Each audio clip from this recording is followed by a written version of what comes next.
नमस्कार मित्रांनो, आज रविवार आहे. 1:30 वाजल्यात. CNG वरून आपण आता जस्ट आलो आहे. 1:30 वाजल्यात. ऑनलाईन आहेत आपण आताच. आज आपलं टार्गेट 3,500 ते 4,000 असणार आहे आणि आउट स्टेशन जर लागलं तर 5-6 हजार तर होतातच. पण बघू, लोकलला आपलं 3,500 ते 4,000 टार्गेट आहे. काली आपला 4,000 धंदा झालेला आणि ह्या आठवड्यामध्ये आपला जवळजवळ 24,000 रुपये झाले. आज 3,000 झालं तरी आपण 25-26,000 क्रॉस करतोय.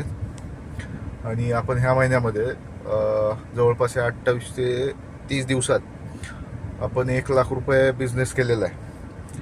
आता तो कसा केला आहे ते तुम्हाला उद्याच्या व्हिडिओमध्ये आपण दाखवू. जर तुम्हाला उबरमध्ये बिझनेस कसा करायचा आहे त्याची जर माहिती पाहिजे असेल तर तुम्ही कमेंट बॉक्समध्ये आपल्याला कमेंट्स करून हे करा, तर आपण व्हिडिओ बनवू. आणि जास्तीत जास्त लाईक आणि सबस्क्रायबर करा प्लीज. मी बघतोय तुम्ही सबस्क्रायबर काय करत नाहीत. तर ठीक आहे, आज आपला 3,000 ते 3,500चा बिझनेस आहे. तर आपण तो संध्याकाळी अपडेट करू आणि सबस्क्राईब नक्की करा आपल्या चॅनलला. थँक्यू. जय हिंद, जय महाराष्ट्र.